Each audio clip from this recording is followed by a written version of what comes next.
along the line, across the ocean, to the land beyond the mountains, through the Sahara.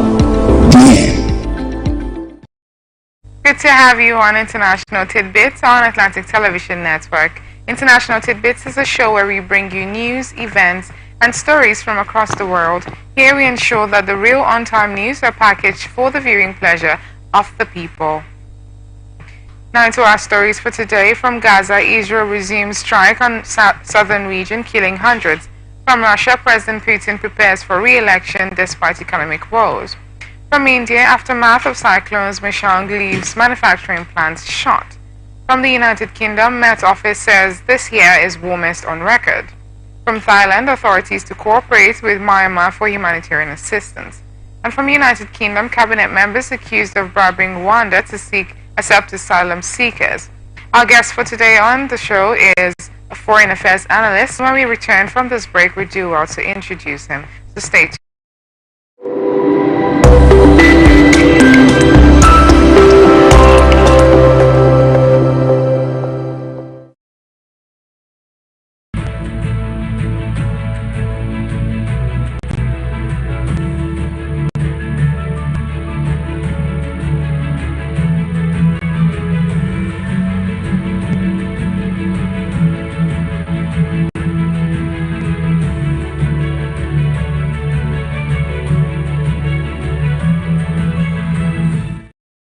Welcome back. This is International Tit Bits on Atlantic Television Network. On today's show, our guest is Mr. Raymond Ken Umbata, a foreign affairs analyst. Mr. Raymond, you're welcome. Thank you for having me. All right. Now on to our stories for today. Israel sharply intensified its strikes on the Gaza Strip, pounding the length of the Palestinian enclave and killing hundreds in a new expanded phase of the war that Washington said contradicted Israel's promises to do more to protect civilians.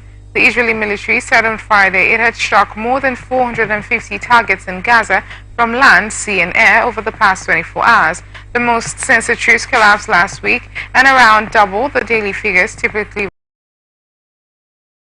The majority of Gazans now displaced and unable to access any aid, hospitals overrun, and food running out. The main UN agency there said society was on the verge of a full-blown out collapse.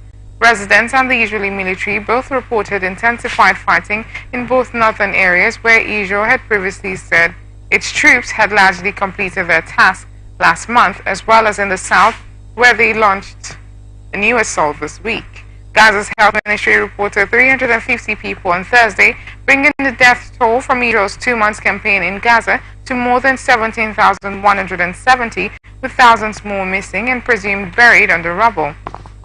More strikes were reported on Friday morning in Khan Yunis in the south, the Nusayrat camp in the center of Gaza City in the north. As we stand here, almost a week into this campaign into the south, it remains imperative that Israel put a premium on civilian protection, U.S. Secretary of State Antony Blinken told a press conference in Washington on Thursday. And there does and the actual results that we're seeing on ground.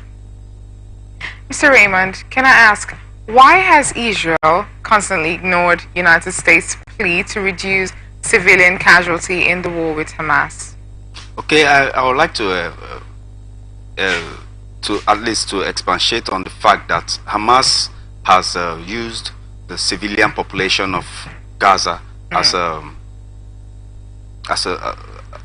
buffer, per se, as a shield, which is against international law, against international practices during conflicts like this and belligerence that escalated to this scale.